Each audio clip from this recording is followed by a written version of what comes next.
Hey guys, so what is interpretation? Well, interpretation is when you interpret something. You're not really given a whole lot to work with, so you kind of have to take uh your own liberties to make it whole. For instance, you see it a lot of times in movies where it's set in periods of time where we just don't have a lot of information. Uh One of the best ones I can think of is Doctor Who. They go to all these different time periods, people are wearing clothes, but a lot of the time periods they go to, we actually don't know a whole lot about what their clothes looked like. For instance, the fires of Pompeii. They go back to Pompeii. We know the time period it was set around. You can hear them talking about the Romans and this and that, but we don't really know what the clothing style of Pompeii actually looked like. So those clothes were up for interpretation.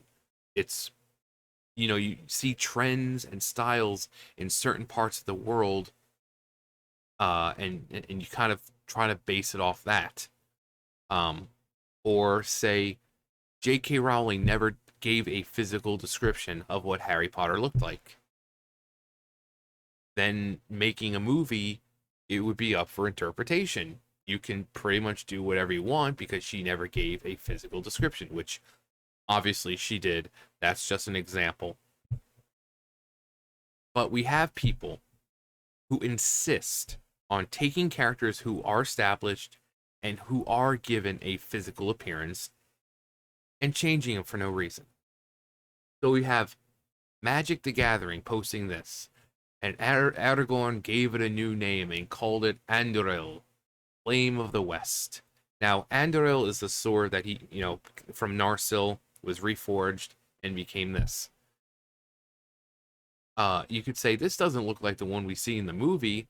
Now, the sword here is from the actual description.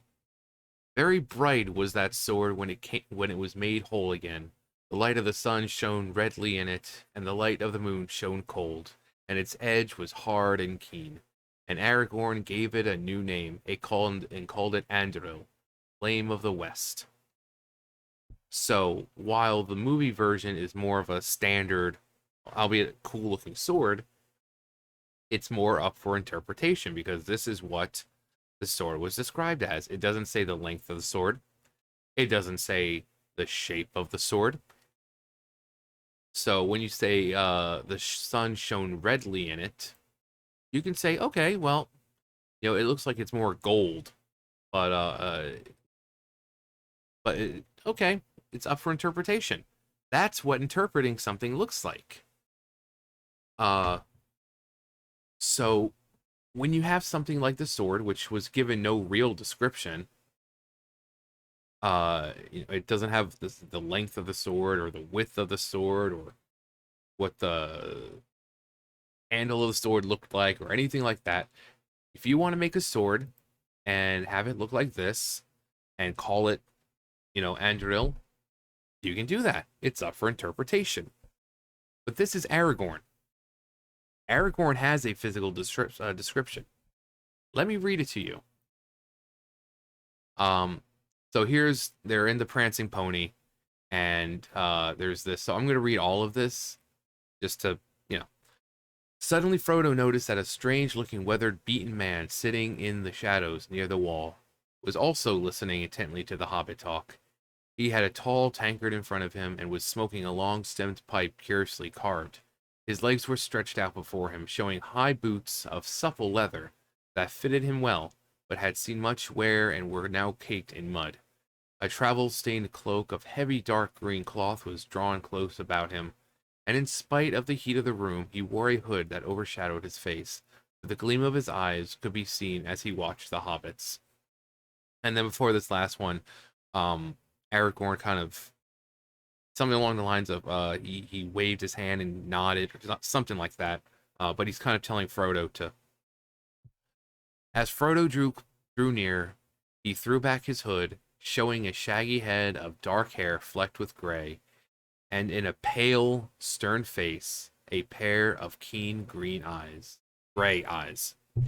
Um, would you like to add? something to this? What? Do you have a description of your own you'd like to tell everyone? Come on. Come on.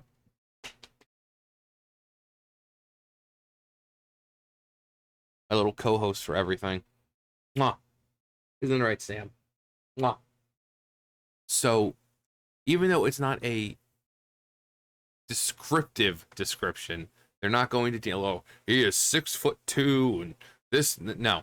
It says very right there, a shaggy head of dark hair. So basically what Aragorn looked like in the movies. It wasn't straight. It looked like he lived in the wild. Flecked with gray. He was old. He was like 87 years old. And also a lot of battles stress you out. You know, your body, your hair goes gray from stress. And a pale, stern face. Pale. Now, Aragorn's actually kind of described as tan, which is why in the animated version, he looked like a Native American, because that's the interpretation that it was given, because it didn't really give a specific color. So that's why they thought, oh, give him more of a Native American look because he was tan. But Native American, same thing. They're not black. They're darker. They're in this. You know, if you're a ranger, if you're Aragorn, you're a ranger. You're in the sun. You're gonna tan. But for some reason, people seem to think that tan means black. It doesn't. And magic, of course, is just Wizards of the Coast in general, because they keep doing this in Magic. The Wizards of the Coast do this in Magic. They do this in Dungeons and Dragons and all that. They'll remove certain things because it's sensitive, you know, or offensive, and this and that. So they're just kind of ruining things that people love. Now, people can say, well, it's just a fictional character. Okay, you're right. It's a fictional character. But why is it, it seems, that people have no problem with this whole white to black, but the minute a character will get switched from black to white, people are in uproar. People would be in an uproar. People say, well, it's good representation. If you need a character to have the same skin color as you to feel represented, the issue is you. Growing up, we had Wesley Snipes as Blade. We had Spawn. We had all these cool, amazing superheroes who were black.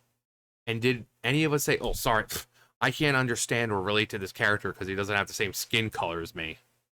Even now, I don't need to see skin color. It's like, what about people like me? Fat, ugly dudes. Everyone in superhero movies are always young and attractive and fit. What, I can't relate to them? I can't feel like I relate to them because I'm not skinny, attractive, and fit? No.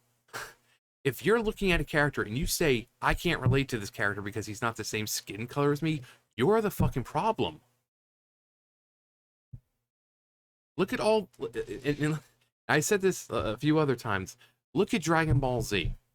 Look at how many black people love Dragon Ball Z.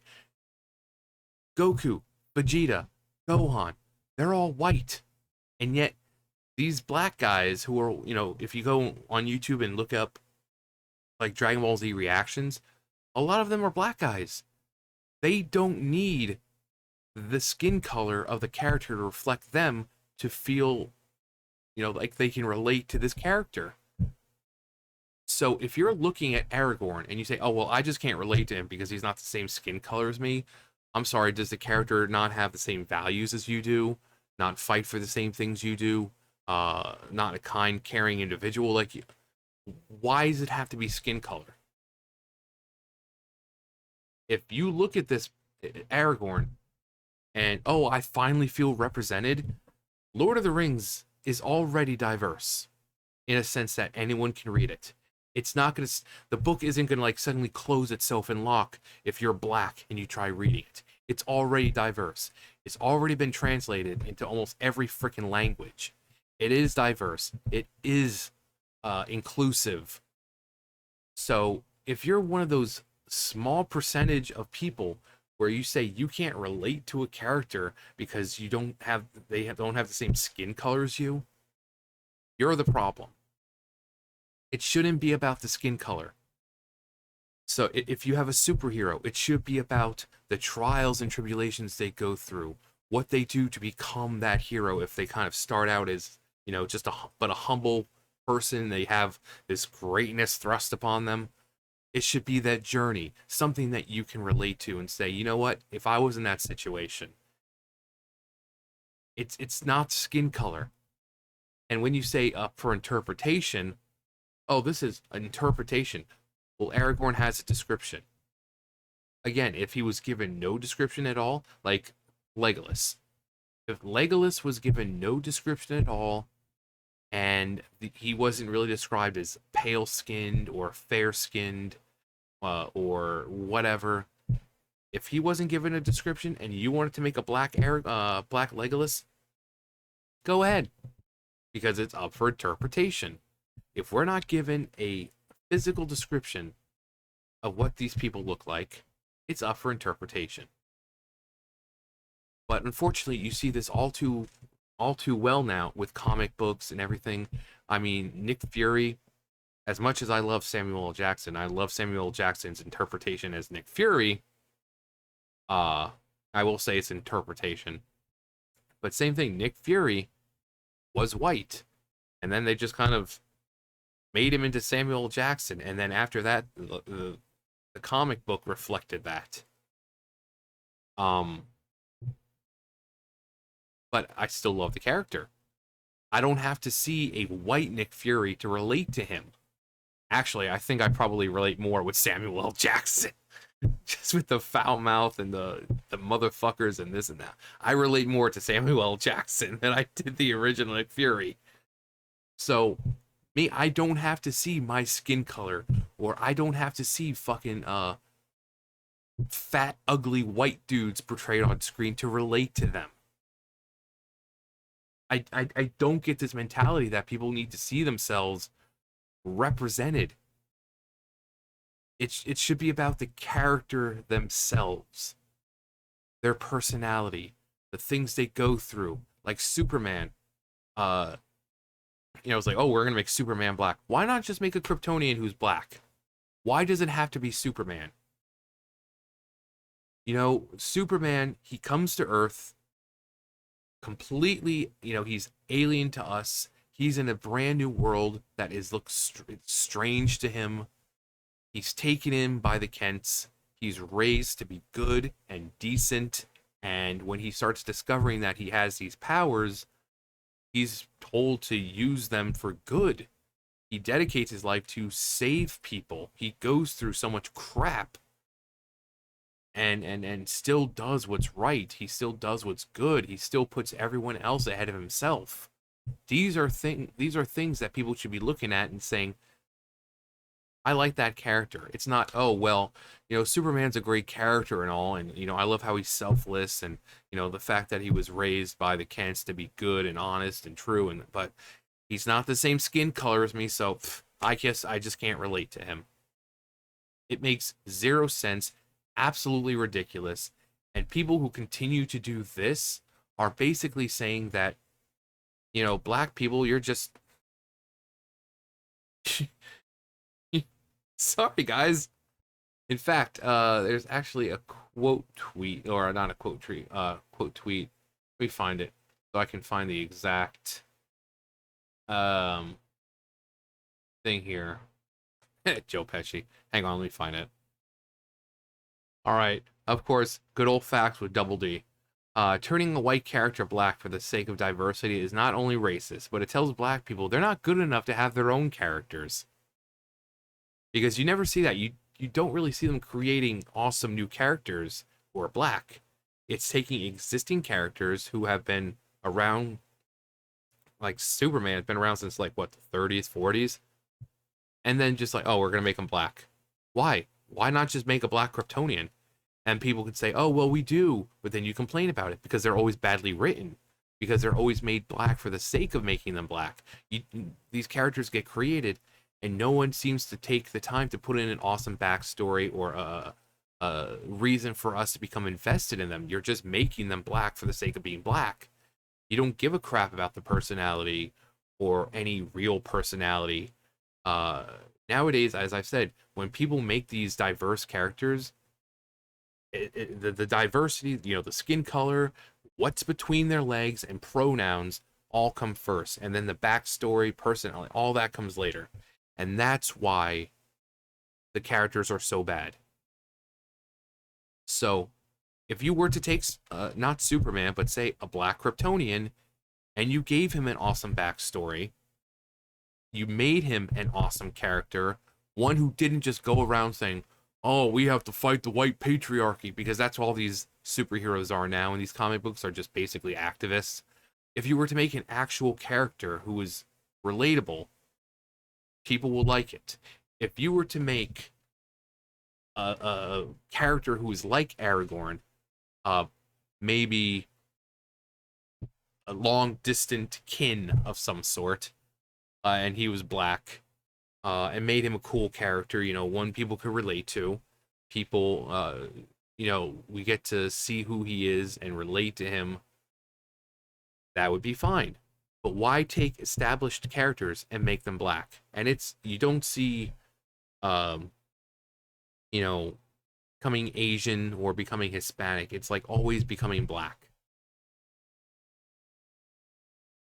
But this one, this is pretty much nail on the head, right on the head there.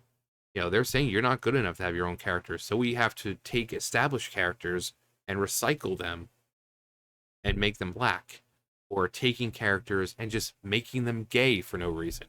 Oh yeah, here's Spider-Man, Peter Parker. We've known him for ages. He's been in love with Mary Jane for the longest time. Yeah, we're just gonna make him gay now. Why? For diversity's sake. Well, why not just create a superhero from like the multiverse who's a Spider-Man who's gay? Why does it have to be Peter Parker? So if you want to have like the artwork itself is really cool. I do like the artwork. The sword is really cool. But given the description of Aragorn, shaggy hair flecked with gray, pale skin, this is an Aragorn. This is an Aragorn. This is like a friend of Aragorn or a kin of Aragorn who's also a ranger. This is an Aragorn. And for people to keep acting like this is okay, because again, if it was the other way around, like look at Black Panther. Every time one of those movies comes out, they're treated like it's Sunday Mass. Everyone's like, "Oh, white people, stay away from this, and let black people have it," and blah, blah, blah. Why? It's a fictional character. Why are you so invested? You can be invested in your black characters, but when we're invested in our characters, oh, suddenly it's a problem. If Black Panther was changed to White Panther, you would be rioting in the streets. But then when we're online and we talk about this stuff, we're called racist. We're saying, well, why does it matter? Because first off, these companies are pandering. They don't give a flying fuck. They're pandering.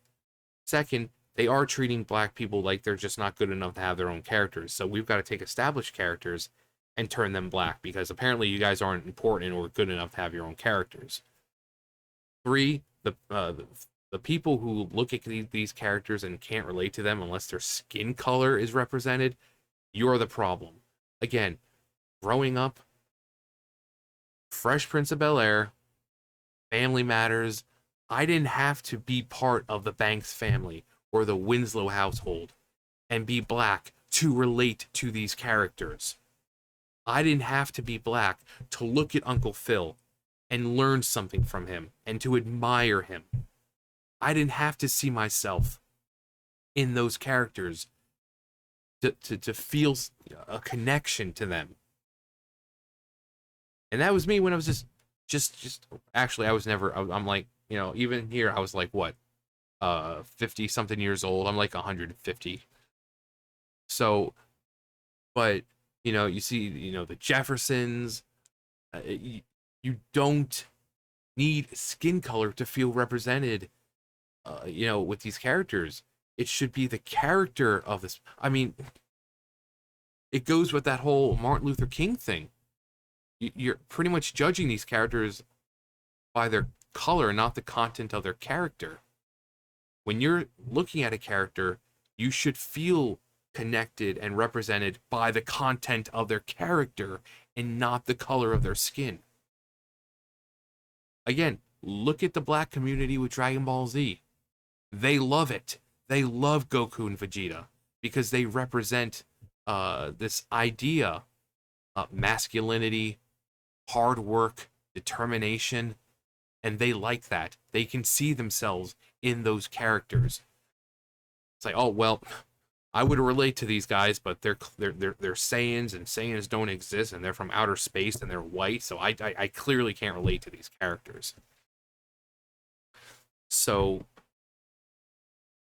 Magic the Gathering, or just Wizards of the Coast in general, all these other companies, they need to just stop pandering. They just need to stop pandering, because you're saying that black people just aren't good enough to have their own characters, and that you just got to keep recycling established characters to make them feel better. Oh, let's see. What superhero have we not come out with in a while? Let's see. Has Superman made? Yeah, no. What? They're getting a black Superman. Okay. How about the Hulk? Has anything happened to the Hulk? Okay, we're gonna make the Hulk black. Instead of creating a character who is like the Hulk, or whatever, let's just take Bruce Banner and make him black. Let's just take Peter Parker and make him gay. Let's just take Superman and make him black. Why? Because some people can't see themselves if the character's not represented of their color. Again, growing up, he had Spawn. He had Wesley Snipes as Blade. Like, well, I want to relate to this character, but Wesley Snipes is black and I'm not, so I just can't. No, Wesley Snipes is badass. Blade, if someone made a Blade movie and he was white, I would be pissed off because Blade is black. If someone was to take Fresh Prince of Bel-Air and make the Banks family white, I would be pissed off. Or same thing, like I said, with Family Matters. If the Winslows and Steve Urkel suddenly became a white family and their white neighbor, I would be pissed off.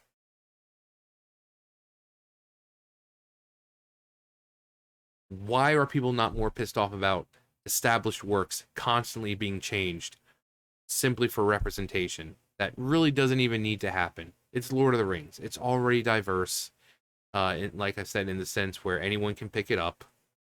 If you try to pop in the movie, if you still use VHSs or DVDs, or you have it streamed here online, it's not going to stop you and say, what's your skin color? Sorry, you're black. You can't watch this because there's no black people in it. It doesn't do that. It's not going to, you try to read it and he's like, open the, no. Are you black? Yes. Well, you can't read it then. It's not like that. It's open to everyone. It's already inclusive. And if you need to see your skin color in these characters above the content of their character, you're the problem. But what do I know? Apparently, the people on here, if you agree with what I say and you think the same thing, you're just a racist, apparently. Despite the fact that I've said multiple times in this video, with interpretation, if you wanted to take Harry Potter or something, if he wasn't described, if you wanted to make him black, that's fine. But when you have established characters who are given a description, keep them in that description. Keep them as they're described. Because it's not interpretation if you have a description of that person. Like I said, it doesn't give a real description. It kind of a vague description. It doesn't say how long the sword is. It doesn't say the length or it's just kind of this vague detail. So it's up for interpretation. Aragorn, however, does have a description. So therefore, just keep the character as is. If you want to make a black character, if you want to put in a character that was mentioned on like page 127 of Lord of the Rings and make them black because they didn't have a description, go ahead. Go ahead. That's not the problem. That's not a problem at all because their appearance is up for interpretation because they were never given a proper description.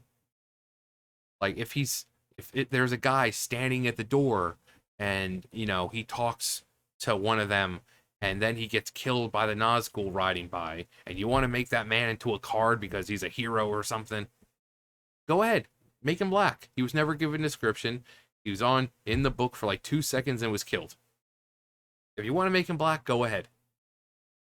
Because it's up for interpretation. Aragorn isn't. Legolas, Gimli, all of them are. They have. And again, tan doesn't equal black. Because a lot of people seem to think that tan equals black. That means every white person who goes to get a tan is now black.